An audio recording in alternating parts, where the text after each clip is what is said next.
발표 시작에 앞서 웨비나 초청 연사이신 김영건 대표님에 대해서 간략히 소개해 드리도록 하겠습니다. 김영건 대표님은 고려대학교 의과대학에서 학사부터 박사까지 학위 과정을 진행 후 미국 NIH 임상양리학과 리서치 펠로우를 거쳐 오스코텍 전무를 역임하셨고, 현재는 단국대 양리학교실 교수님이자 뉴로비스의 대표님으로서 뉴로사이언스의 다수 임상시험을 진행 중에 있으십니다. 또한 최근에는 제약회사와의 임상시험 과제 책임자 및 비임상 진행에서도 활발하게 진행 중에 있으십니다. 그럼 김영건 대표님을 모시고 뉴로비스에서 뉴로사이언스에서 적용하고 있는 비임상시험 기법에 대해 알아보고 아이빈 테크놀로지를 후속으로 소개해 드리고자 합니다. 그럼 김영건 대표님 발표 부탁드리겠습니다. 네, 감사합니다. 화면 공유하도록 하겠습니다. 저는 실질적으로 지금 제가 비임상 시험을 한 용역과제도 한 100건 정도는 수행한 것 같습니다. 그래서 이 비임상 시험에서 실제로 적용되는 그, 되게 이제 저희가 정신질환하고 신경퇴행성 질환들이 있지 않습니까? 근데 이 질환들에 대해서도 사실은 아직 약물의 그 개념 증명, 기전이라든 이런 것들도 잘 밝혀져 있지 않은 경우들이 대부분이기 때문에 그 약물을 개발했을 때 개념 증명부터 시작을 해야 됩니다. 그래서 개념 증명은 어떻게 할 건지, 그리고 그 약물이 그 타겟하고 있는 그 물질에 따라서 혹은 수용체들인가 이런 그 타겟에 따라서 어떻게 약효 평가를 할 수 있을지 그런 여러 가지 방법들을 종합적으로 설명드리도록 하겠습니다. 그래서 보시면은 자, 이 신경정신질환은 뇌과학은 특히 연구가 굉장히 어렵습니다. 원인은 여러 가지가 있겠지만 일단 조직 샘플링이 굉장히 어렵죠. 그래서 바이옵시가 살아있는 조직에서 불가능하고요. 그리고 이 사후 조직이라든가 혹은 마취 중에 있는 조직이라든가 생체 반응에 있는 그러니까 스트레스를 받았다든가 이런 경우에서도 반응도가 굉장히 차이가 많이 납니다. 그래서 우리 신경전달 물질을 예를 들 것 같으면은 일단 우리가 사후 조직에서 했을 때 농도는 굉장히 높아지는 경우도 있고 낮아지는 경우도 있고요. 그리고 마취 중일 때, 생체 중일 때 거의 한 10배까지도 생체 반응 사이에서도 한 10배까지 차이가 나는 걸로 되어 있습니다. 그리고 뇌에서는 조직이 비균질하기 때문에 각각이 그 기능에 따라서 뉴럴 패스웨이가 다 정해져 있고 거기에 따라서 뉴클레우스가 있고 화이트 매터나 그레이드 매터도 또 서로 이제 다양한 역할을 하게 돼 있고요. 그래서 그 일반 질환에서는 암이라든가 그러면은 그 암에서 어떤 변이가 약효가 나타난지를 어느 조직을 떼서도 할 수 있지만은 이 신경정신 질환은 거의 한 400개 정도의 질환이 있는 걸로 알려져 있는데 그 질환마다 그 뉴럴 서큐트도 다르고 그리고 특징적으로 작용하는 뉴클레우스도 다 다르기 때문에 그 부분에서 평가를 해야 된다는 문제가 있습니다. 그러니까 조직 샘플링도 어렵고 조직 자체가 관여하는 위치 장치도 다 다르고 그리고 가장 중요한 게 이제 바이오마커거든요. 그 바이오마커의 경우에도 바이오마커 선정하는데 굉장히 까다로움이 많습니다. 그래서 일반적으로 우리가 바이오마커는 시스테믹 어플리케이션의 그 센트로 그 지표로서는 혈액을 사용하게 되는데 뇌에 관련된 신경정신 질환의 바이오마커는 혈관 내 장벽을 투과해야 되기 때문에 그 장벽을 투과하는 정도가 또 다르고 투과하지 못하는 경우도 있고 그 바이오마커 오리진이 뉴럴셀이냐 그래서 뉴런이냐 혹은 그 에스트로사이트나 마이크로글라이아 같은 글레알 셀들이 작용하느냐 또 그것들이 어느 정도 그 바이오마커에 영향을 미치냐 이게 굉장히 다르거든요. 그래서 이런 것들을 종합적으로 평가할 수 있는 방법을 찾아야만 됩니다. 그래서 가장 좋은 방법으로 제가 적용하는 그 방법은 미세투석 마이크로 다이렉스라고 하는 방법입니다. 그래서 이거는 그 세미 퍼미어블 멤브레인이 그 프로브 끝에 그 길이에 따라서 다르거든요. 거기에 따라서 정해져 있고 여기에 레이저로 구멍을 뚫은 겁니다. 이렇게 해가지고 분자량에 따라서 일반적인 이제 그 신경전달 물질이나 이런 것들은 한 7만 정도, 7천 뭐 이 정도 되는 거 있고요. 이거 분자량이 조금 더 큰 것들의 펩타이드의 경우에는 한 2만 정도 쓰고, 그다음에 사이토카인이나 이거 분자량이 큰 것들은 100만, 200만 요거 좀 같이 나오는 ADC 드럭을 한다 그럴 때는 분자량이 훨씬 큰 것을 사용하면 됩니다. 그래서 그것도 배될 때 있고 그리고 프로브는 아까 말씀드린 그 살아있는 동물에서 할 수가 있고 그리고 그 세포 외역에서 수집하기 때문에 실제로 시냅스에서 유리돼 가지고 인터셀룰라 플루이드에 존재 있는 여기에 있는 물질들이 어느 정도 변화가 있는지를 볼 수 있는 거고요. 그리고 타겟하는 부위, 뉴클리어스 부분에 이 프로브 팁을 놓고 삽입하고 나서 거기서 샘플링을 할 수가 있습니다. 그래서 깨어 있고 자유롭게 움직이는 동물이 정상 조직에서 할 수가 있고요. 샘플링을 할 수 있다는 장점이 있습니다. 그리고 반대로 이제 아웃리 쪽을 맞게 되면은 약물을 투여하는데도 굉장히 유효하고요. 그리고 이 자체가 수술하고 나면 한 6시간에서 12시간 내에 블러드 브레인 배리어가 회복됩니다. 그래서 약물이 블러드 브레인 배리어를 어느 정도 투과하는지 이런 거 혈관 내장벽 투과도도 평가할 수 있는 아주 좋은 방법입니다.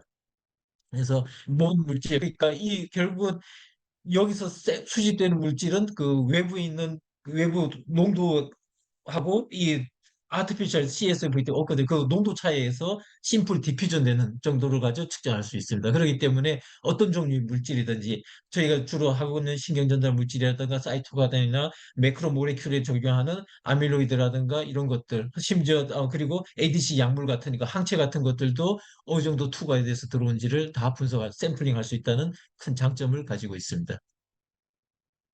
그래서 이 실험은 뭐 간단히 보여드리면은 이렇게 수술을 해가지고 결국은 타겟하는 부위에다가 프루브를 심고 그 더미셀을 빼고서는 프루브를 넣은 다음에 이게 이가 24시간에서 40시간 전에 먼저 48시간 전에 수술하고요. 그다음에 요 프루브를 넣고서 자유롭게 움직이게 하고 나중에는 퍼퓨전 해가지고 뇌 중에서 어느 부위에 프루브가 있었는지 위치를 확인하는 이런 단계를 거치게 됩니다. 그래서 이거 예를 들어 보면 이 실험은 파킨슨병 동물 모델에서 저희가 락2 변형 트랜스제닉 마우스거든요. 여기서 도파민하고 아이토카인이 어느 정도 유리되는지를 보기 위해서 한 실험입니다. 이같이 이거 예전 실험만 보면 를 실험할 수 있고요. 그래서 앞에서 보여드린 대로 수술통에서 구조를 넣고 하게 되면은 뇌에는 통증 수치가 없기 때문에 전혀 통증을 느끼지 못하고 자유롭게 움직입니다. 이 상태에서 약물을 투여하면 그 약물 투여해 가지고 신경전달 물질이나 사이토카인이 어느 정도 증가됐다가 약효가 떨어지게 되면 떨어지는지 이것들 평가하는 방법이거든요. 그래서 이렇게 하면서 72시간까지 할 수 있고요. 자유롭게 사료도 먹고 물도 마시고 이렇게 하면서 그 약물에 의해서 나타나는 그 약효를 그 바이오마커라든가 혹은 행동 평가도 물론 같이 할 수 있습니다. 이런 것을 통해서 평가할 수 있는 방법이 되겠습니다. 그래서 저희가 이제 주로 핵심으로 가지고 있는 그 평가법이 신경 전달 물질이라든가 이런 신경 펩타이드들의 종류를 보면 신경 전달 물질의 경우에는 바이오제닉 아민과 아미노산, 펩타이드로 구분될 수 있고 여기에는 아민에는 아세틸콜린과 모노아민, 모노아민 다시 세로토닌, 카테콜라민, 카테콜라민, 도파민, 노에피린, 에피네프린이 있고 아민 계통의 흥분성, 억제성으로 해서 가바, 글루타메이트, 뭐 아스파틸글라이신들이 있고 펩타이드 중에 한 70가지 정도가 있는 걸로 알려져 있습니다. 그래서 오피오이드 펩타이드는 오피오코틴이나 엔케팔린, 다이노핀 이런 것들이 있고요. 뭐 이런 호르몬 작용하는 이런 여러 가지 물질들이 뇌에서 존재하고 있습니다. 그래서 이런 것들이 어떤 역할을 하냐에 따라서 이게 바이오마커가 되고 그에 따라서 또 약효를 나타내기 때문에 이런 것들을 평가할 수 있는 방법이 POC 연구도, 프로브 컨셉 연구도 되겠고 약효 평가에도 중요한 역할을 할 수 있겠습니다. 그래서 아시다시피 주요 신경전달 물질 회로들을 보면은 콜리너직 시스템의 경우에는 이 콜리너직 시스템이라든가 혹은 세로토너직 시스템, 노아드레너직 시스템, 도파미너직 시스템이 있어서 각각이 그 미드브레인의 뉴클리어스를 가지고 있고 어센딩 패스웨이, 디센딩 패스웨이를 가지고 있어서 작용하는 걸도 있지만은 실제로 많은 질환들이 그 이런 각각의 시스템의 변화가 있어서 질환이 나타나는 걸로 알려져 있긴 하지만은 질환에서 정확히 어떤 변이가 있는지는 사실 잘 알려져 있지 않습니다. 그래서 보시면은 아세틸콜린의 경우에는 이제 치매에 관여한다 했고 도파민은 파킨슨병이나 스키조프레니아라든가 약물 중독에 관여하고 세로토닌의 경우에는 우울증, 불안증이나 조현증 중독, 그죠? 주의력 결핍장애라든가 자폐증, 노에페분, 우울증, ADHD 이런 식으로 신경전달 물질마다 어떤 질환에 관여했을 거라고 생각되고 있지만은 사람에 따라서는 어디에 어떤 실제로는 어떻게 자라나는지 그러니까 기억력만 해도 아세틸콜린 세로토닌, 도파민, 노아페프린, 가바, 글루타메이트가 다 관여하는 걸로 돼 있거든요. 그러니까 지금까지 약물이 개발될 때는 특히 지금 우리가 사용되는 약물은 아세틸콜린 에스테제 이니비터로 돼가지고 아세틸콜린이 기억력을 감소시킨다. 그러니까 아세틸콜린을 저기 증가시키는 약물, 분해를 억제시키면서 증가시키는 약물, 혹은 또 글루타메이트가 기억력을 항진시킨다 해가지고 여기에도 작용할 수 있는 미멘틴 같은 메만틴 같은 이런 약물들이 임상에서 적용되고 있지만은 그 자체가 심플하게 작용해서 하다 보니까 뭐죠? 부작용들이 많이 나타나고 약효는 우리가 기대하는 만큼 얻을 수 없는 겁니다. 그래서 어떤 질환이든지 또 이게 서로 신경들이 서로 연결되어 있기 때문에 인터민글되어 있기 때문에 하나의 변화가 나타나면은 다른 신경계도 변화가 나타날 수밖에 없거든요. 그래서 그것들을 통합적으로 평가할 수 있는 방법이 있어야 되겠다. 그래서 저희가 그 미세 투석을 통해서 약물 취하고 나서 얻어지는 샘플에서 이 전체를 다 평가할 수 있는 방법을 확립을 했습니다. 그래야 제대로 된 약물과 약물의 약효와 부작용을 평가할 수 있을 거라는 거죠. 그리고 또 하나 이제 중요한 문제가 그 많은 약물들을 개발했을 때 실패했던 이유가 결국은 그 우리가 생각하는 설치류와 그 사람의 뇌는 워낙 구조적으로 차이가 굉장히 많지 않습니까? 그렇기 때문에 그 설치류에서 얻은 결과를 사람에서 적용했더니 다 실패라는 거 했던 거였거든요. 그래서 이제 원숭이에 대해 잠깐 설명드리면 한 200여 종이 있고 이 중에 이제 구세계 원숭이 중에서 붉은 리서스 몽키하고 사이노몰거스 계잡이 원숭이를 주로 많이 쓰게 되고 제가 생각할 때는 이제 주로 지금은 항체 약물 평가할 때 영장을 쓰지만은 결국은 뇌 연구에서 영장류를 써야만 되겠다는 개념을 가지고 있습니다. 그래서 저희가 영장류 실험하는 그 시스템을 확립했고요. 여기 보시면 뇌를 비교해서 흰쥐라든가 계잡이 원숭이 300g이라든가 계잡이 원숭이 3.5kg, 사람은 65, 70kg 이렇게 봤을 때 무게는 10배, 20배 차이 나지만 뇌 자체 크기는 크게 차이 안 나는 걸 볼 수 있습니다. 그리고 코텍스의 경우에는 세레브럴 코텍스도 흰주는 전혀 깨끗하고요. 계잡이 원숭이의 경우에는 썰커스나 자이러스가 있지만 사람보다 훨씬 또 단순한 걸 알 수가 있습니다. 그래서 여기서 저희가 미세 투석하는 방법을 또 확립해서 실험을 좀 결과를 얻었습니다. 자, 그래서 이렇게 영장류 미세 투석을 할 수 있고 저희가 이제 세계 최초로 영장류 미세 투석 전용 그 MRI를 설치했습니다. 그래서 이렇게 얻은 샘플을 가지고 사실은 분석을 하는 게 어떻게 결과를 평가하는 거가 더 중요하거든요. 그래서 생물학적 분석으로 우리가 신경전달 물질과 그 대사체들 그리고 통증과 관련되는 신경펩타이드들 그러니까 서브스탄스 P라든가 오피오이드 중에 베타엔돌핀, 메세오닌 엔카팔린, 루신 엔케팔린, 다이노핀 N, A 이런 물질들을 동시에 다 분석하고 그다음에 폴리아민으로 계통있는 스포민, 퓨트레진 같은 폴리아민들도 동시에 해서 16가지를 전체를 다 분석하는 방법을 세팅했습니다. 그래서 이걸 이제 과거에는 이게 전략 그 HPLC로 했었는데 HPLC는 이런 게 불가능합니다. 그리고 감도가 훨씬 떨어지고요. 그래서 저희가 이제 이 질량 분석기를 이용해서 이 방법이 측정이 가능했었기 때문에 저희가 이게 비즈니스 모델도 될 수 있다 충분히 이렇게 해서 저희가 이제 사업화를 시작한 겁니다.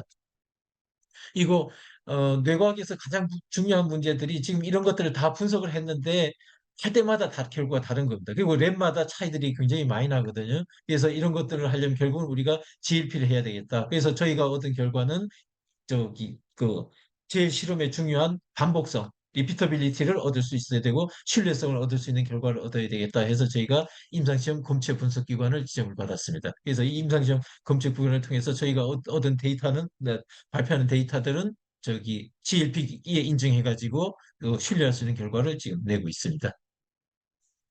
자, 이렇게 해서 분석하는 것도 중요하지만 이건 일반적인 거는 이제 뇌 면역 조직 염색도 할 수가 있어야 되지 않습니까? 그래서 우리는 신경 그 어떤 자극에 약물에 의해 가지고 유리될 수 있는 신경 전달 물질이라든가 사이토카인이나 뉴로펩타이드를 분석도 하지만은 실제로 또 유리된 그런 물질들이 어떤 물질 조직에 작용하느냐 조직의 타겟을 확인할 수 있는 방법은 뇌 면역 조직 염색법입니다. 그래서 브레인 이뮤노히스토케미스트가 되고요. 이걸 이용하기 위해서는 다양한 항체를 이용해서 사용하는 이런 방법이 이뮤노히스토케미스트를 쓰게 되겠고, 그래서 저희는 이런 방법도 쓰지만 특히 또 하나는 고전적인 방법이고 결국은 우리가 신경퇴행성 질환이라든가 정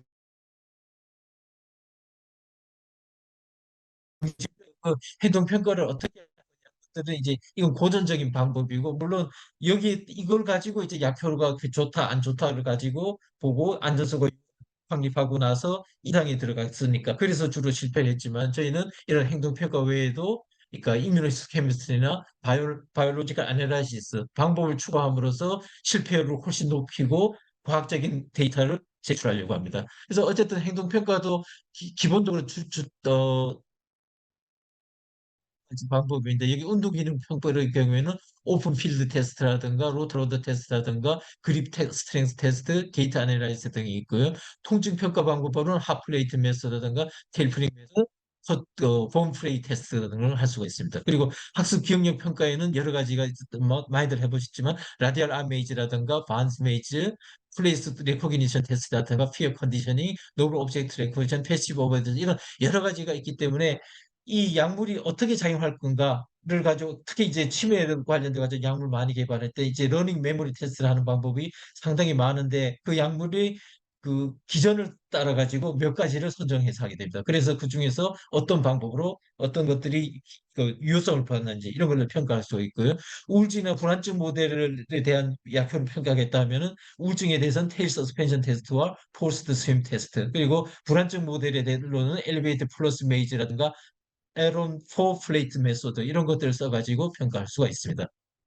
그래서 이런 세 가지를 기준으로 하게 되고요. 따라서 이걸 또 토탈 솔루션으로 가게 되면은 결국은 타겟 그 신경정신증을 타겟한 약물의 유효성 평가는 일단 타겟 질환과 표적에 따른 POC 증명에 적절한 어떤 동물 모델을 선택해야 되겠죠. 그래서 동물 모델이 우선 좋아야 됩니다. 그러니까 이 모델이 결국은 그 동물 모델이 좋은가 안 좋은가는 사람의 질환을 얼마나 잘 모사하는가가 중요하거든요. 그래서 동물 선택이 아주 신중하게 돼야 됩니다. 그래서 많은 그 수술적으로 하는 모델도 있고 약물 투여한 모델도 있고 유전 질환 모델도 있고 그런데 그런 것들을 종합적으로 평가해서 적절한 모델을 찾아야 되겠죠. 그리고 그게 이 개발된 약물이 어디를 타겟으로 하는가 모드 오브 액션이 어떤가에 따라서 동물 모델을 선택하고 그 다음에 약물 투여할 때 경로라든가 용량, 제형, 투여 횟수, 투여군들을 조정하고 그다음에 역효 평가를 이제는 저희들이 이제 이렇게 조합으로 바이오마커 분석이라든가 면역 조직 영세 그리고 행동 평가 이 세 가지를 종합해서 평가해서 약효 평가를 시작하고 이것을 통해서 비임상 시험에서 가장 적절한 약물을 약물 선택하고 거기에 이 비임상 시험을 통하면서 또 약물 투여를 어떻게 할 건가, 제형을 어떻게 할 거를 또 선정할 수가 있습니다. 그래서 알츠하이머 치료제의 유효성 평가 실험이다 그러면은 제일 저희가 많이 사용하는 건 5XFAD 마우스의 경우에는 아밀로이드 베타 항체라든가 약물이라든가 요즘 많이 쓰는 어떤 아밀로이드 베타 병리에 영향을 미치는 약물 이런 거는 5XFAD 마우스가 있고요. 아시다시피 그리고 3XFAD 마우스는 타우 병리도 나타나게 되어 있습니다. 그래서 타우를 대상으로 하는 항체라든가 이런 약물들의 경우에는 3XFAD 마우스를 사용해야 될 것 같습니다. 그리고 약물을 투여는 이제 기존의 예비 실험 통해서 어떻게 할 건가를 결정하고 약효 평가는 바이오마커 분석에 관련되는 뭐 사이오글라빈 S 영색이라든가 혹은 알츠하이머 그 행동 평가를 면역은 행동 평가의 경우에는 이런 YG 메이저 그러니까 노블 옵젝트 레코기니션 테스트를 하고 그다음에 저희는 이제 그 아밀로이드 베타 단백도 분석할 수가 있거든요. 그래서 아밀로이드 베타 단백이 약물 투여했을 때 얼마나 변화하느냐 감소하느냐 혹은 이것도 감소하는 걸 어느 정도 그저 뭐죠 억제할 수 있느냐 이런 것들을 가지고 저희가 평가할 수가 있습니다. 그래서 지금 이제 항암제들의 경우에도 임상 3상까지 가기 전에는 반드시 바이오마커를 확보해야 됩니다. 그래서 중추신경계 질환, 특히 바이오마커가 어렵기 때문에 치매 질환의 경우에도 바이오마커 탐색하는 연구가 임상 시험이 한 3분의 1 정도는 되거든요. 그리고 마찬가지로 임상 3상 가기 전에는 바이오마커를 확립해야 되고 그래서 바이오마커를 확립하는 게 굉장히 중요합니다. 그래서 바이오마커를 탐색하고 밸리데이션 해야 되는데 이 방법으로는 결국 그 우리가 사용하는 동물 모델에서 바이오마커 아이덴티피케이션에 의한 이런 분석을 종합적으로 해서 어떤 물질이 바이오마커가 됐다 그러면은 바이오마커 밸리데이션은 영장류에서 하고 이걸 통해 가지고 임상 시험을 가게 되면은 지금 그- 그 신경정신질환 약물들이 임상에서 실패하는 것들을 훨씬 줄여줄 수 있을 거다. 그래서 비용과 시간을 절약해 줄 수 있는 그런 툴이 될 수 있을 것으로 확신하고 있습니다. 그래서 저희가 이제 적용하고 있는 그 신경정신질환 유효성을 평가할 수 있는 플랫폼 그 적용 기술들을 보시면은 자유 운동하는 설치 동물에서 미세 투석하는 거, 그리고 신경전달물리가 신경펩타이드, 특히 통증과 관련되는 신경펩타이드를 동시에 정량 분석할 수 있습니다. 그리고 혈관 내장벽 투과도를 평가할 수 있습니다. 이게 굉장히 중요한 저희 주요 수행 모델 중에 하나인데요. 소분자 약물은 물론 당연히 되고 고분자 약물인 바이오드럭이나 ADC 약물 같은 경우는 어, 미세 투석 방법이 굉장히 까다롭습니다. 그래서 이 할 수 있는 곳이 찰스 리브하고 저희하고 지금 두 군데밖에 없거든요. 그래서 이런 약물들이 뇌 혈관 장벽을 어느 정도 통과할 수 있는지 이걸 평가할 수 있는 방법. 그리고 저희가 약물 자체가 블러드 브레인 브레인을 투과해서 얼마나 들어왔느냐 하는 약물 농도 자체도 측정할 수가 있거든요. 그래서 PK/PD 모델링도 가능하고요. 이거 저희가 이제 많이 하는 영장류 실험은 또 가능하고, 그리고 혈액 치매 조기 진단 바이오마커를 지금 저희는 상용하기 위해서 노력하고 있고, 그래서 아밀로이드 베타 40, 41을 임상에서 적용하고 있습니다.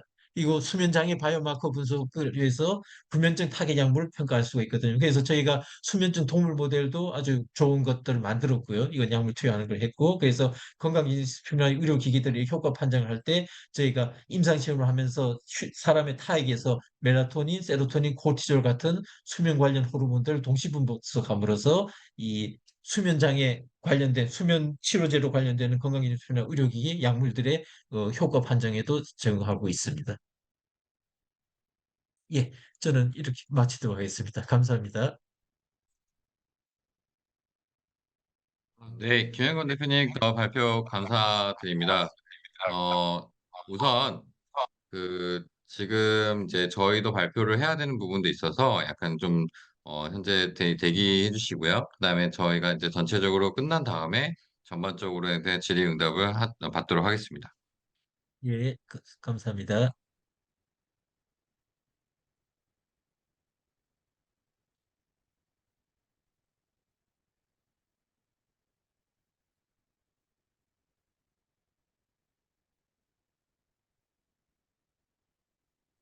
네, 안녕하십니까. 저는 이제 아이비 테크놀로지에서 지금 현재 프로젝트 매니저 그리고 어플리케이션 스페셜리스트로 또 활동하고 있는 김현석이라고 합니다. 제가 지금 말씀드리고자 하고 있는 현재 웨비나의 주제는 생체현미경을 활용한 뉴로사이언스에서 비임상 현혹평가법이라고 말씀드릴 수 있고요. 이런 생체현미경을 또 활용해서 뉴로사이언스에서 어떤 식으로 적용이 가능한지에 대해서 일단 말씀을 드리도록 하겠습니다.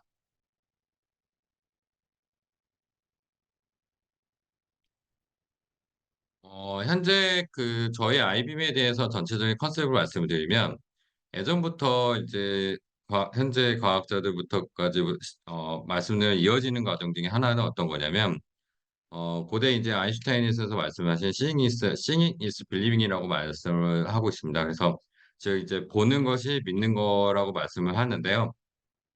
즉 이런 거는 직접 봐야 이런 과학적인 결과도 충분히 믿을 수 있고 그에 대해서 신뢰성의 데이터를 가진다라고 이렇게 어, 의역을 할 수가 있습니다. 이런 의역에 대한 부분은 현재 과학계나 제약 바이오 업계에서도 충분히 이루어지고 있는 것 중에 하나고요. 그래서 이런 이제 고대나 이제 현재에 이르기까지 언어를 빗대어서 제가 이제 저희 생체현 미경에 대해서 설명을 드리도록 하겠습니다. 현재 제약 바이오에서 모든 많이들 쓰이는 이제 광학 현미경부터 시작해서 전자 현미경까지 모든 현미경들이 되게 많이들 현재 지속적으로 발전되고 있습니다. 근데 이러한 라이트 마이크로스코피부터 해서 일렉트론 마이크로스코피까지 지금 현재 가장 많이들 이제 현직에 있으신 연구자들이 어, 어려움을 토로하고 있고 좀 약간 단점을 토로하고 있는 부분은 시간이 오래 걸린다는 겁니다. 결국에는 이제 실험을 진행함에 있어서 실험을 결과를 도출하는 것까지는 되게 많이 오랜 시간 걸린다.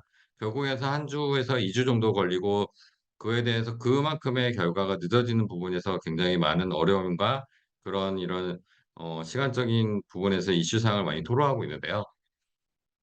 이런 토로하는 부분 중에서의 그 안쪽으로 들어가게 되고 들어와서 이제 자세히 들여다보면 결국은 이뮤니스트 케미스트리나 이뮤노블러스를 통해서 분자생물학적으로 기법을 생각을 하시고 있고 또한 이뮤니스트 케미스트리를 통해서 면역 조직 화학을 진행을 하면서 광학 현미경을 이제 보고 이제 지금 현재 전자현미경이나 이제 인버티드 마이크로스코피까지 진행을 하고 있는데 이러한 진행함에 따라서 이런 이뮤노히스토케미스트리나 이제 분자생포 생물학적을 이용해서의 뉴로사이언스의 기전을 확립하고 있고, 그 뉴로사이언스의 기전에서 보는 여러 가지 객관적인 증명을 하는 부분에서는 결국에는 사람의 손을 타기 때문에 핸들링하는 부분에서의 에러가 발생될 수밖에 없습니다. 이런 에러가 발생될 수밖에 없는 부분에 있어서 여러 가지 포인트가 있고, 그 여러 가지 포인트가 있기 때문에 결국에는 동물 실험이든 인비트로 실험이든 N수가 많아지고, 그의 N수가 많아짐에 따라서 객관적인 데이터가 산출한다고 하시는데, 이러한 N수가 많아짐에 따라서 핸들링에 대한 부분도 충분히 고려가 돼야 되고요. 그 다음에 N수가 또 많아짐에 따라서 그만큼에 대한 재료비나 그에 대한 시간도 많이 드는 걸로 밝혀지고는 있습니다. 그래서 이러한 이뮤노스케미스트나 이뮤노블러, 그리고 앞서 말하는 이제 시간적인 부분에서의 모든 걸 좀 보완해서 저희가 말씀드리고 싶은 거는 현재 생체험 미경입니다. 이러한 생체험 미경에 대한 건 어떤 거냐? 앞서 말씀드린 것처럼 이뮤노히스토케미스트리나 여러 가지 이뮤노블러에 대해서는 항체가 희석을 해서 들어가는 부분에서 핸들링에 대해서 오류가 생길 수가 있는데, 이러한 오류에 대한 생기는 부분을 어 잠시만요. 오류에 대한 생기는 부분을 이러한 정량적인 걸로 넣어서 오류를 좀 덜 할 수가 있고요.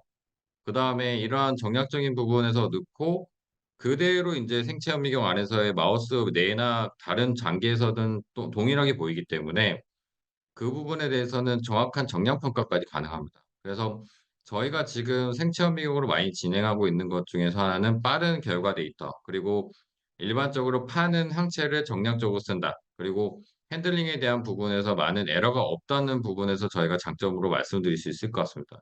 그래서 이 장표에서 말씀드리고 싶은 거는, 왼쪽 이제 플로우 차트처럼 동물에서 평가를 진행할 때 간단하게 생체 현미경을 통해서 진행을 하게 되면 이런 크래니얼 이미징 윈도우를 만들고 한 24시간 후에는 결과 데이터까지 도출을 받아볼 수 있다라고 말씀드릴 수 있고요. 그러한 결과가 오른쪽에 있는 결과랑 동일합니다. 그래서 똑같이 이제 BBB를 투과되는 부분, 브레인 블러드 베리어에 대한 부분에 대한 것을 약물이 어떻게 얼마나 어떤 시간에서 통과가 되는지 이미징으로 확실하게 확보할 수 있고요. 이렇게 이미징을 확보할 수 있는 결과는 위에서 이제 형광 태깅을 통해서도 진행을 합니다. 예, 진행을 합니다. 이러한 부분에서 어 정확하고 빠르고 결과 도출이 쉽다고 말씀드리지만, 좀 약간 저희가 수술이나 여러 가지 부분이 들어가지만, 이러한 전체적인 생체 현미경에 대한 활용하는 부분에 대해서는 좀 더 자세히 뒷장에 들어가서 설명드리도록 하겠습니다. 자, 그러면 보통 이러한 생체 현미경에 대한 부분을 지금 현재 제약바이오 업계하고 이제 빗대어서 설명드려 보겠습니다. 보통 왼쪽 사진 것처럼 이제 엑스레이, 페트, MRI, IBS처럼 전체 홀바디 이미징을 진행을 하고 있는데요. 이런 홀바디 이미징을 진행함과 동시에 어 연구자들이나 제약바이오에서 일하고 계시는 연구원들은 홀바디 안에서의 결과는 이제 왼쪽 사진처럼 이렇게 빨갛게 보이지만, 이런 빨갛게 보이는 거에서 특정한 어느 단계에 가 가지고 이런 본인들이 개발한, 그다음 연구원들이 개발하신 부분은, 그리고 교수님들께서 개발하신 어떤 프로브나 약물이 정확한 어떤 기전을 하고 있는지, 그리고 내부에서 어떻게 타겟을 하고 있는지, 셀 투 셀 인터랙션을 보고자 하는 니즈들이 굉장히 많이 발생하고 있습니다.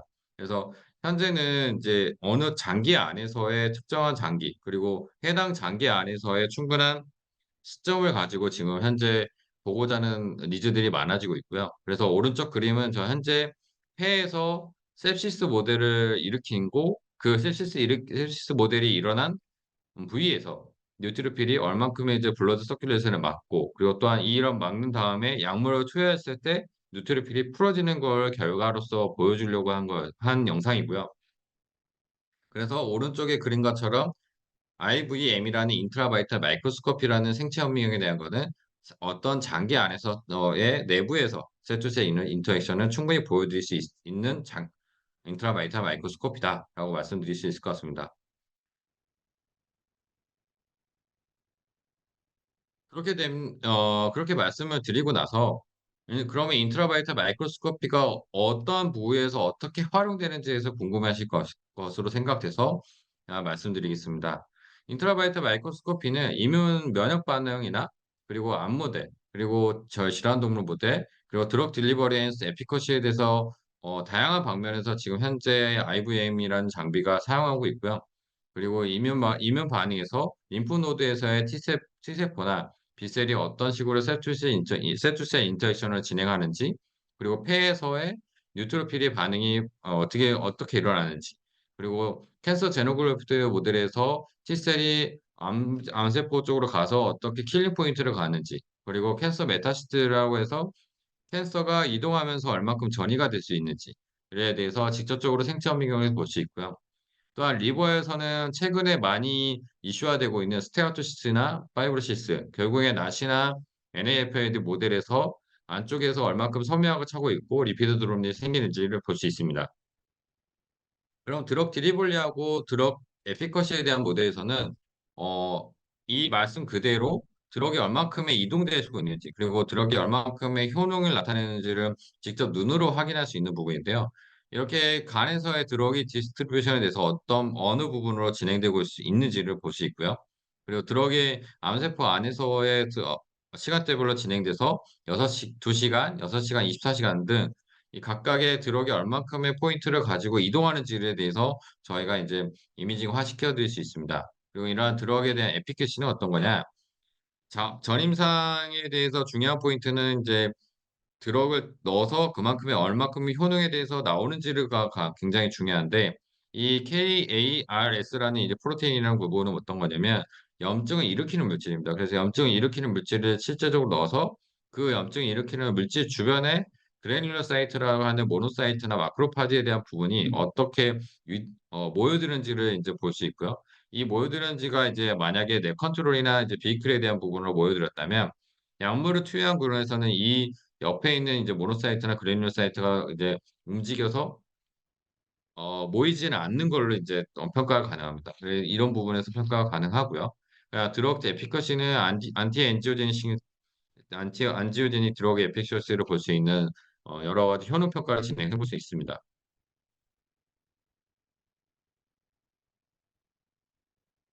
그러면 현 주제에 맞게 비주얼라이제이션 오브 인비보 롱지튜드널 브레인 메커니즘으로 해서 브레인 안에서의 이제 저희가 생체 현미경을 어떻게 활용할 수 있는지에 대해서 활용되고, 그리고 어떻게 적용하고 수 있고 향후 어떻게 니즈가 파악이 되고 있는지를 말씀드리도록 하겠습니다. 생체 현미경에서 지금 진행할 수 있는 현재 브레인에서 어, 가능한 거는 보통 이제 인트라바이탈 마이크로스코피는 생체 현미경으로 적용하기 때문에 이런 크레니얼 이미징 윈도우에 대한 부분으로 현재 만들어야 됩니다. 그래서 이런 이제 스테레오택시 마운트를 가지고 뇌를 이제 고정시키고 뇌의 브레이그마 부분에서 이제 스컬을 뚫어서 이제 인트라바이탈 마이크로스코피로 이제 안에 있는 기전들을 확인하고 검증하는 단계가 있고요. 그러한 검증하는 단계에서부터 시작을 해서 이제 서서히 이제 뉴로사이언스에서 적용을 하고 있습니다. 그래서 브레인의 질환, 그리고 브레인 블러드 베슬에 대한 체인지에 대한 부분, 그리고 드럭에 대한 파마코 다이나믹, 드럭에 대한 PK 부분까지, 그리고 뇌 질환에서 새로운 신약 개발까지에 대해서 전체적으로 저희가 이런 크래니얼 이미징 인도를 통해서 뇌 안에서의 전반적인 이미징과 셀투셀 인터랙션을 보여드리고 있습니다. 그러면 그렇게 보여드리는 부분에서 과연 이런 IVM이라는 장비를 이용해서 뇌에서 어떻게 보일지에 대해서 궁금하신 부분이 많으신데요. 실제적으로 저희가 세레브럴 마이크로 임팍션 모델을 가지고 예를 들어서 설명드리겠습니다. 실제적으로 저희는 이제 이 크레니얼 이미징 윈도우를 가지고 이쪽에 3mm 정도의 스컬을 뚫습니다. 이런 3mm 정도의 스컬을 뚫고 나서 글라스 윈도우로 덮는데요. 이러한 글라스 윈도우를 덮는 다음에 대물 렌즈에 대한 부분을 이렇게 이미징화 시키게 되게 된다면, 요 오른쪽에 있는 그림에서 보시는 것 같이 스컬의 내외 표피부터, 그러니까 서페이스부터 딥 레이어까지 서서히 이제 인트라바이탈 마이크로스코프로 들어갈 수 있는 이미징을 찍어 드릴 수 있습니다. 그래서 또한 이러한 어떠한 한 부분을 이제 매그니피케이션해서 이제 확대화시켜서 영상화까지도 가능하다. 그리고 결국에는 이제 동영상 파일로 드릴 수 있다라고 말씀드릴 수 있을 것 같습니다. 그러면 주제에 맞게 그럼 뉴로사이언스에서 비임상 기법이라고 하면은 뉴로사이언스에서 얼마큼의 시간대별로 변하는 거를 봐야 되는 걸로 저희 말씀하시는 경우도 많고 또한 어떤 PD를 보거나 유효성 평가를 보는 것이 말씀하신 것이 많으신데 결국에는 저희 인트라바이탈 마이크로스코피로 현재 저희가 시간대별로 볼 수 있는지가 가장 중요한 포인트라고 말씀드릴 수 있을 것 같습니다. 그래서 최근에나 이제 좀 예전에 전 실험했던 것 중에 하나는 저희가 펩타이드를 가지고 실험했던 적이 하나 있습니다. 그래서 펩타이드에 대한 약물을 가지고 50 나노몰하고 100 나노몰 쪽으로 진행을 했고요. 그다음에 이 펩타이드에 대한 대조군인 케다바린을 통해서 100 나노몰 퍼 킬로그램을 대조군으로 넣어서 실험을 진행했던 결과 이 펩타이드에 대한 거를 이제 IV 인젝션 했을 때 30분 1시간 동안 1시간 동안 후에 블러드 브레인 배리어를 통과해서 뇌 조직이 전체적으로 퍼지는지를 확인할 수 있었습니다. 그래서 이러한 생체 현미경을 가지고 30분, 1시간, 4시간, 24시간을 직접적으로 롱텀으로 트래킹을 할 수 있다는 거는 이러한 30분, 1시간, 4시간, 24시간 안에 얼마큼의 새어나온지를 정량적으로 평가만 가능하다면 결국 결론적으로는 생체 현미경으로 파마코카이네틱이 가능하다는 소리입니다. 이러한 실험을 토대로 저희는 이제 PK 실험을 진행하고 있고요. 이런 PK 실험을 진행을 하고 하면서 저런 정량적인 부분에서의 분석에 대한 결과까지 드리고 또한 영상까지 드릴 수 있다는 부분을 좀 다시 한번 강조 드릴 수 있을 것 같고요. 그래서 이러한 시간대별의 변화에 대한 부분은 또한 그래프까지 저희가 그려드립니다. 근데 이제 상대적 플로렌세스 인테스팅이라고 해서 자 다른 이제 대조군 부분이나 또는 다른 트리트먼트 군보다는 이제 상대적으로 진행되는 부분이 있습니다. 그런 부분에서는 저희가 이제 현재 어떻게 통계학적 처리까지 다 진행해 드리고 있고요. 이러한 BBB 페너트레이팅이나 BBB 퍼메빌리티 같은 경우도 충분히 이제 저희가 펩타이드뿐만 아니라 다양한 부분에서도 많이 진행하고 있습니다. 그럼 이런 펩타이드 부분만 있냐? 그렇진 않습니다. 이제 엑소점에 대해서 여러분 요즘에 많이들 사용하고 계시는데 이러한 엑소점에 대한 디스트리뷰션도 파마코카이네틱도 가능합니다. 이 파마코카이네틱이 이제 2시간, 6시간, 24시간을 본 건데요. 이 2시간, 24시간, 2시간, 6시간, 24시간을 봤을 때 결국에는 6시간 안에는 이제 엑소점이라는 부분이 혈류 안쪽에 있을 수밖에 없습니다. IV 인젝션을 하더라도 혈류 안쪽에 있어서 머물고 있다가 이 머물고 있는 약물이 언제든지 이제 퍼져서 디스트리뷰션 되는 포인트를 찾아야 되는데 이 디스트리뷰션 되는 포인트가 결국에는 24시간 전이 아닌 24시간 때부터 익소전이 빠져나간다라고 봤던 실험적인 결과입니다.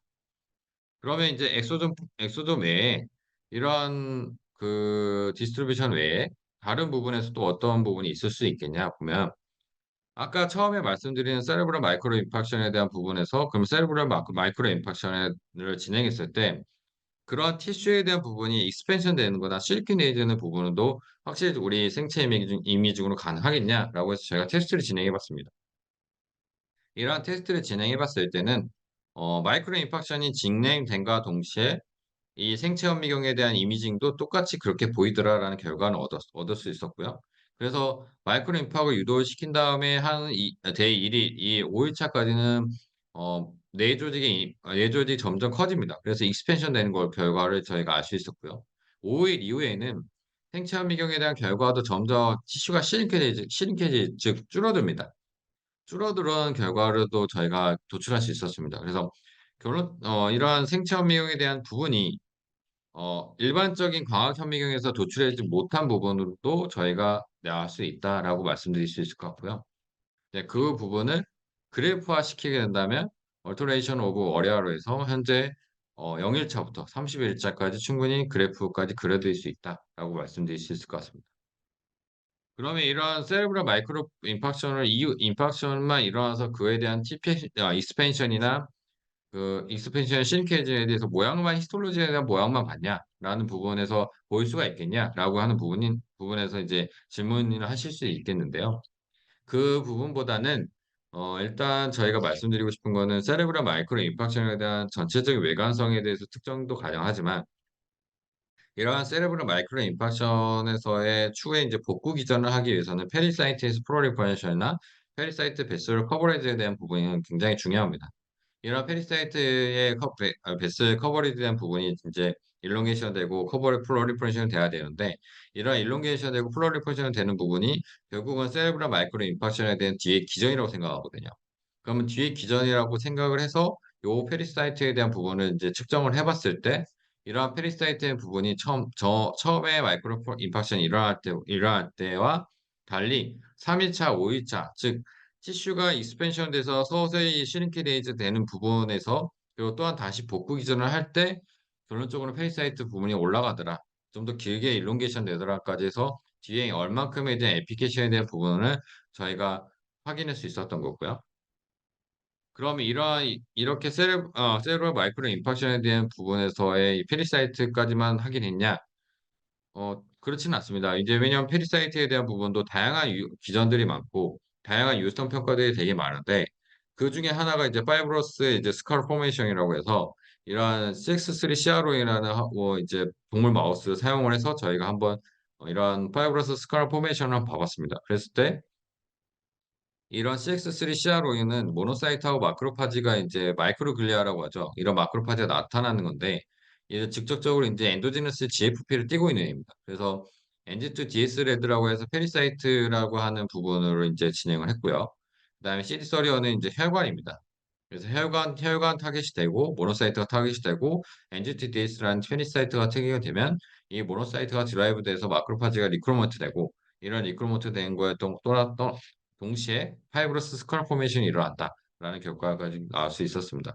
그래서 그런 거를 영상화로 표현을 하게 되면 이런 DS 레드에 대한 파이브러스 스컬 포메이션이나 이 오른쪽에 있는 그 CX3 CRO에 대한 하나의 뭐 마크로파지 모노사이트의 이 리크로먼트 하는 마이크로 인팍션 안에서 리크로먼트 하는 부분까지 저희가 실질적으로 생체 이미징으로 확인할 수 있었습니다. 그러면 이제 앞서 말씀드린 것처럼 세레브랄 마이크로 임팍션에 대한 부분에서 단순한 이런 이미징에 대해서 마이크로 임팍션이 터지고 뇌혈관이 터진 부분에서만 가능하냐 그런 부분에서 얘기를 해주실 수 있겠지만 생체 현미경은 워낙 활용할 수 있는 부분이 다양합니다. 이런 다양한 부분에서 일단 하나의 예를 들게 되면 3MP라고 해서 뇌에 염증을 일으키는 유발하는 부분이 있습니다. 이러한 뇌에 염증을 일으키는 유발하는 부분을 저희가 뇌 안에 혈관 안에서 어떠한 변화를 일으키는지에 대해서 생체 현미경을 보고 진행을 했고요. 이런 생체 현미경을 보고 진행을 할 때 이쪽에서 이제 크레니얼 이미지 윈도우를 임플란테이션 합니다. 이런 크레니얼 이미지 윈도우를 임플란테이션 해서 1일, 4일, 7일, 10일차를 보게 되면 샤암 컨트롤에 비해 3MP로 유도된 인플라메이션에 대한 부분이 충분히 이제 모노사이트에 대한 부분이 처음에는 많이 일어나더라. 그리고 또한 서서히 지금 현재 어, 조금 인플라메이션 했던 부분으로 현재 국소적인 인플라메이션 하는 걸로 유도되더라라고 말씀드릴 수 있고요.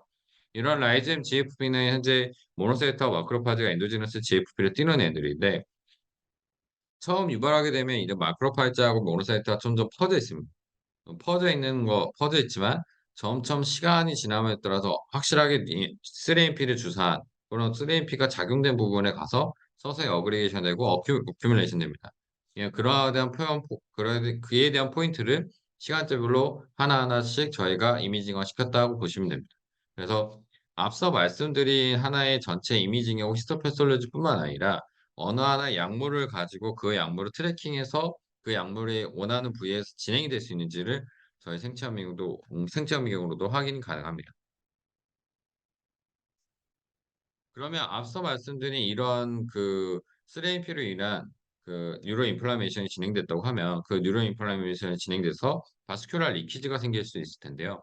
이 바스큘라 리키지에 대한 부분은 결국은 30일까지 저희가 한번 봐봤습니다. 바스큘라 리키지가 실제로 일으키는지. 그래서 이러한 그 뉴로바스큘라 리키지가 저희 생체현미경으로 실제적으로 확인이 됐었고 그에 대한 부분에서 이러한 라이즈엠 파지티브 셀들이나 블러드 베슬에서 이런 맨도롤링 맨도롤링 이제 비헤이비어나 클로링 비헤이비어에 대한 부분에서 셀 단위로 움직이는 결과를 확인할 수 있었다. 또한 바스큘라 리키지가 일어나서 30일 차는 확실하게 이제 인플라메이션 하는 마커랑 이제 좀 서로 어글리게이션 되더라라는 부분까지도 말씀드릴 수 있을 것 같습니다. 따라서 이런 앞서 이제 뉴로사이언스에서 말씀드릴 수 있는 거 하나의 포인트가 생체 현미경을 어떻게 누로사이언스를 비임상 기법에 적용할까에 대한 거에서 굉장히 먼저 하나 커미트가 달 수 있고 퀘스천하는 마크를 달 수 있습니다. 이런 퀘스천하는 마크는 어떤 거냐면 비임상 시험에서 쓰이는 하나의 바이오 마커 중에 하나가 이게 얼마큼의 PK가 될 수 있고 얼마큼의 유효성 평가를 제대로 잡을 수 있을까? 그리고 PD를 어떻게 할 수 있고 PK를 어떻게 카이네틱하게 할 수 있을까라는 포인트가 굉장히 궁금하실 겁니다. 근데 생체 현미경이라는 장점이 어떠냐면 살아있는 상태에서 시간대별로 하나하나 포인트를 잡아서 생체 현미경 이미징을 하게 되면 그 이미징에 대한 PK 정량감이 나옵니다. 결국에는 절대적인 플로런스 인테스티니가 나올 수는 없지만 이 결국에는 플로런스 인테스티니도 하나의 정량적인 값이 나올 수 있고 이 플로런스 인테스티니도 밸리데이션 하는 방법이 로 따로 있기 때문에 이러한 값 자체가 밸리데이션 값으로 생각할 수 있습니다.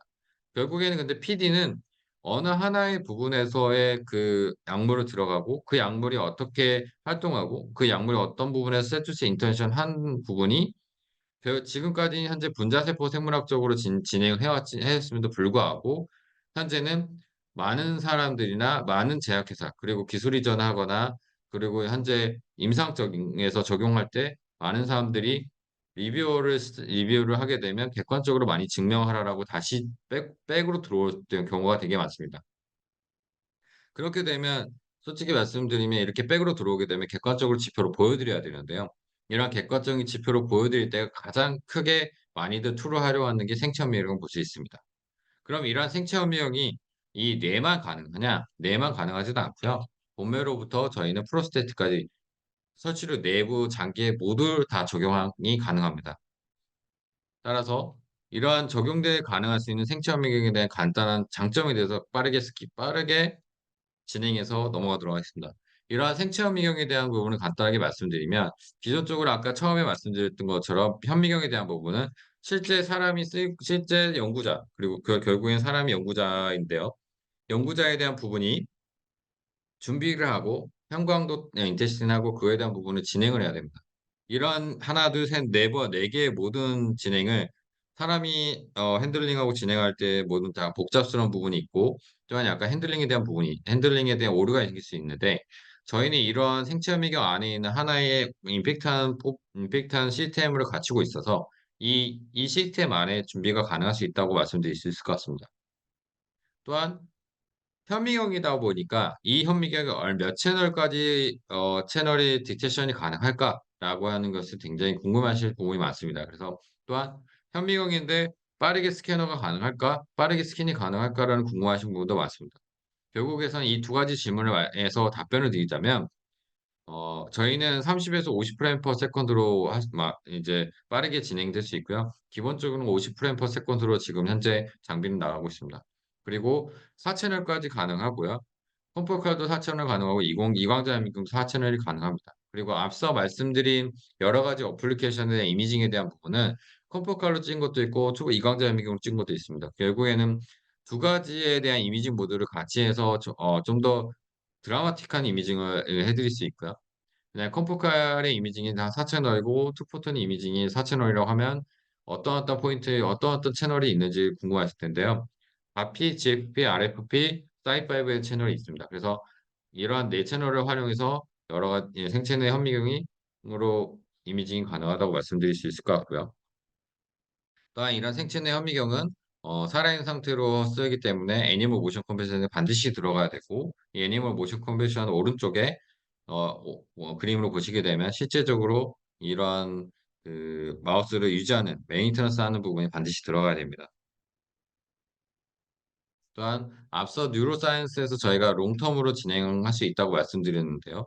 이러한 뉴로사이언스에서 롱텀으로 진행할 수 있는 부분이 있다면 크레니얼 이미징 윈도우라는 키 때문입니다. 그래서 윈도우 크레니얼을 스컬을 받고 그 스컬을 박으면서 그 위에 윈도우를 심기 때문에 그 심은 부분에서 위에 대물 렌즈를 대서 이미징을 하기 때문에 충분히 30일까지 진행이 가능하고 다른 장기에서도 이러한 도다스킨 폴드 챔버뿐만 아니라 유트러스 이미징 챔버까지 다른 특정한 장기에서도 롱텀으로 이미징이 가능하다는 걸 말씀드릴 수 있을 것 같습니다. 또한 그럼 이미징을 분석을 해야 되는데요. 이미징 분석에 있어서도 저희가 2D나 3D, 4D까지 다 진행을 가능하고 이 장표에서 보시는 것 같이 장기의 첫 번째 서페이스 헤드 부분이 어떻게 위치가 되어 있고 약물의 어떤 부분에 위치가 되어 있는지 충분히 알 수 있을 것 같습니다. 또한 이러한 이미징은 3D로 구현이 가능하고요. 이런 3D로 이미징 구현을 가능한 거를 이제 볼륨 뷰를 통해서 이 각각의 약물이 어떻게 코로컬레이션 되는지까지 분석이 가능합니다. 그러면 이런 3D만 가능하냐? 이 3D만 가능하지는 않고요. 왼쪽에 사진 것 같이 3D 데이터를 모아서 4D 이미징을 만들 수 있고 또한 이런 데이터를 이제 이미징을 시킬 때 서페이스부터 딥레이까지 진행되기 때문에 이 직접에 대한 플레이를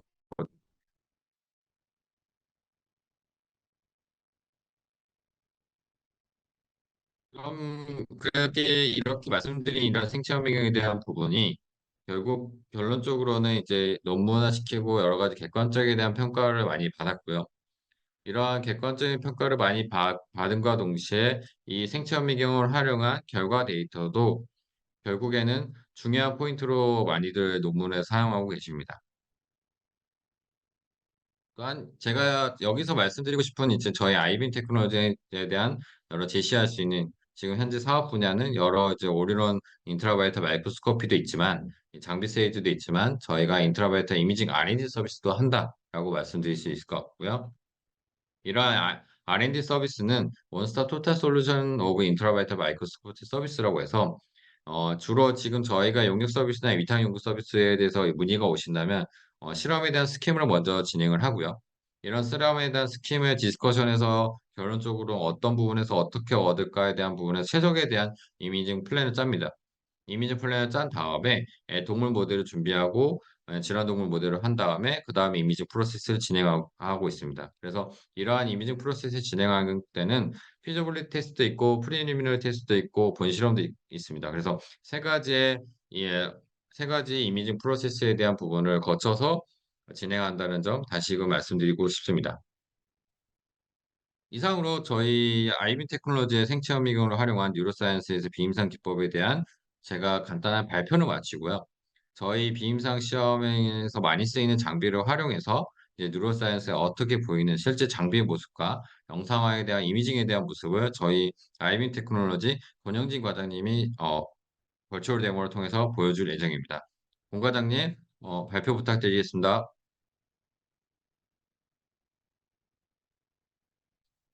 네, 안녕하세요. 오늘 웨비나에서 벌추얼 데모 진행을 맡게 된 아이빈 테크놀로지 CRO 비즈니스 디벨롭먼트 팀의 권영진 과장입니다.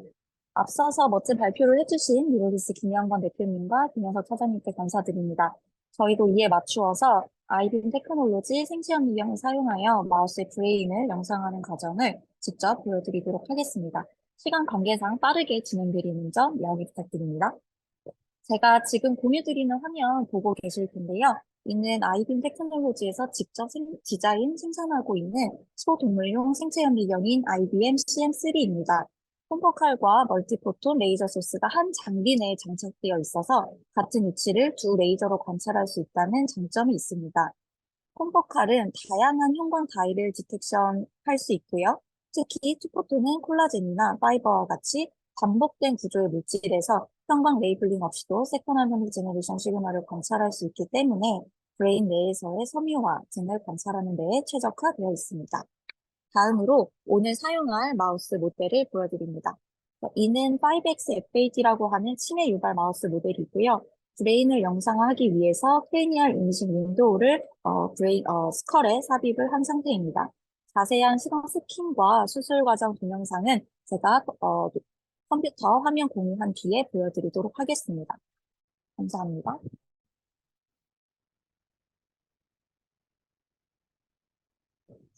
네, 화면 잘 보이시나요? 네, 그렇다면 다시 시작하도록 하겠습니다. 오늘은 말씀드렸던 바와 같이 알츠하이머 치매 유발 모델에서 혈관과 아밀로이드 베타의 영상화를 진행합니다. 5X FAD 질병 모델에 아밀로이드 베타와 혈관을 염색할 수 있는 인비보 레이블링 키트를 1시간 전에 정맥 주사하였고요. 콤포컬 레이저로 관찰하도록 하겠습니다. 다음으로 우선 시간 관계상 CRW 수술 과정을 동영상으로 공유 드리는 점만 양해 부탁드립니다. 마취한 다음 두피의 털을 제거하고 피부의 일부를 절개합니다. 그 뒤에 드릴을 사용해서 털에 3mm 직경의 구멍을 낸 다음 모티프 본드와 덴탈 시멘트 등을 사용해서 크기에 맞는 3mm 직경의 커버글라스를 스컬에 고정하게 됩니다. 수술이 끝난 다음 염증이나 출혈을 가라앉히기 위한 리커버리 기간을 가진 후에 인비보 레이블링 키트를 사용해서 체내 세포를 형광으로 염색하게 되면 저희의 생체 현미경을 통해 오른쪽의 사진과 같은 영상화 자료를 구독하실 수 있습니다. 네, 그러면 바로 실제 장비와 마우스를 사용하여 영상화를 진행해 보도록 하겠습니다. 지금 보시는 화면은 장비를 구동하기 위한 엔진 소프트웨어입니다. 구독할 자료에 픽셀을 지정할 수도 있고 싱글샷은 물론 BP에 따라 자료를 구독해서 3D 자료를 얻을 수 있는 지스텍 모드, 넓은 ROI를 찍을 수 있는 모자이크 모드, 그다음에 여러 위치를 한 번에 지정하여 찍을 수 있는 멀티 포지션 모드와 더불어서 일정한 시간 간격을 두고 영상화할 수 있는 타임랩스 모드도 있습니다. 물론 영상화 목적과 필요에 따라 혼합하여 사용하실 수도 있습니다. 오늘은 시간 관계상 지스텍 모드와 모자이크 모드로 영상화를 진행한 뒤에 이를 포스트 프로세싱하는 과정을 보여드리도록 하겠습니다. 먼저 스캔과 레이저 그리고 디텍터를 켠 다음 셔터를 열어서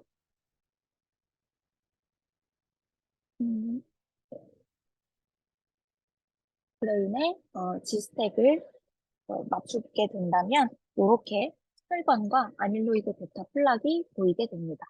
보시면 혈관은 파란색으로 아밀로이드 베타는 빨간색으로 보이는 것을 관찰이 되는 것을 보실 수가 있습니다.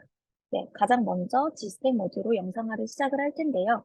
먼저 가장 표면의 위치를 로드하고 그 다음 가장 아래쪽에 위치를 로드하게 됩니다.